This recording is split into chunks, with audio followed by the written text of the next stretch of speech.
welcome to today's video. My name is Amanda, as in who's that? A man, duh. And I hope to one day make it as your future wingman, duh. Okay, in this video, what kind of inspired and prompted me to make this video was actually while watching Netflix's hit reality series called Love is Blind.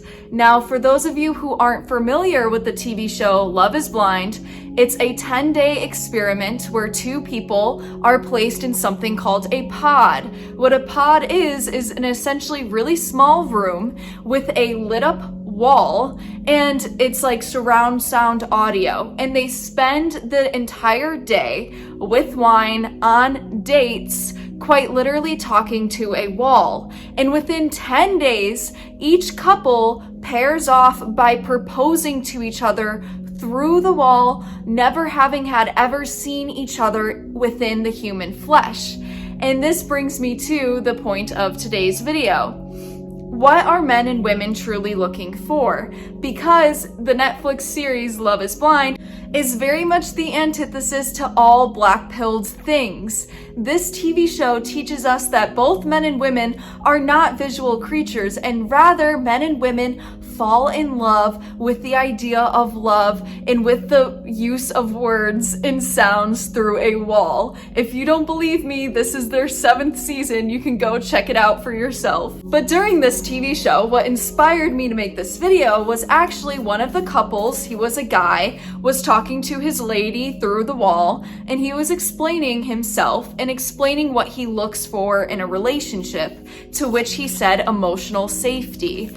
And this kind of got me thinking, what do we all truly search for in terms of relationships? And why was it so easy for everybody that took place in this Netflix experiment and everybody that took place having these conversations within a pod behind a wall, why it was so easy for each of the contestants to fall in love with a wall? I kept seeing this consistent pattern of wanting this warmth and this acceptance that all the contestants were so desperately yearning for. So for those who aren't familiar with Robert Greene, Laws of Seduction, I only got to hear so far, but I recently started reading this book, and it's meant not to be taken literal, but rather metaphorical. This book covers historical events in which two people easily seduced each other, and it's the laws of seduction. What makes human beings so susceptible to being seduced by other people?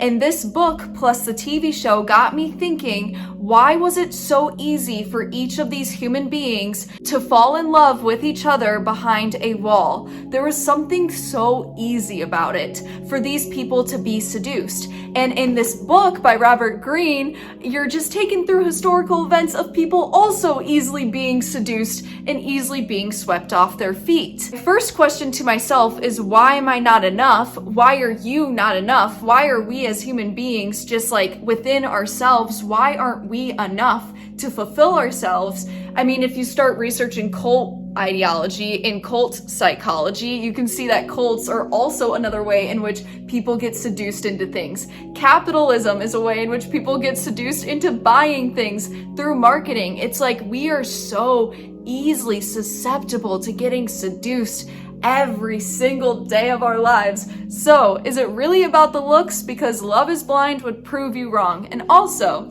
I'm going to read this quick passage from Robert Greene. We all have the power of attraction, the ability to draw in and hold them in our thrall.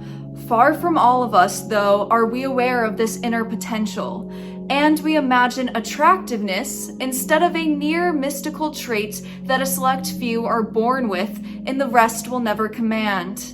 Yet all we need to do is realize our potential is understand what it is in a person's character that naturally excites people and develop these latent qualities within us. A point of view that we can easily take here is that what easily makes us fall in love is not rather how we have to change ourselves and how we have to make the right decision. It's not rather that, but it's rather the fact that we are so susceptible to seduction. We all want to be swept off our feet, saved, and in love so bad.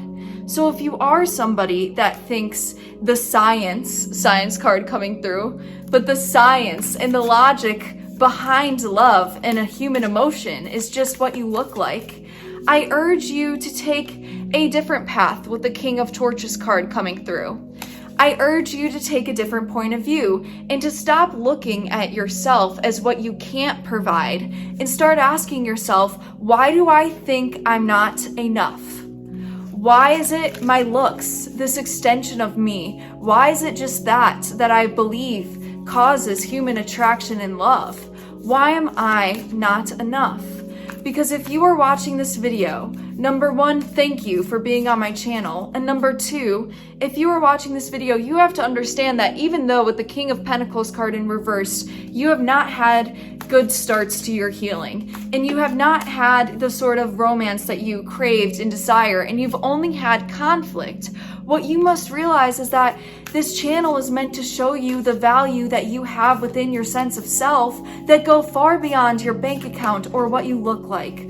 But it's your soul and what that soul has to provide. And remember, each and every single one of us are all looking for love outside of ourselves, and we have a hard time being enough. Queen of Torches card coming through in the reverse. I too have relied on looks as a way to compensate for aspects of myself that I felt like weren't enough. So I urge you to start looking within at the corruption of your own mind and start trying to discover, why do I believe I'm not enough? Why is it always my looks? What is it that I truly crave? Is it just sex? Or is there a reality in which everybody just craves emotional safety and everybody wants that one person to just care about them? Because we all live in a disconnected society where friendships sometimes aren't even enough. That being said, I will see you guys in the next video.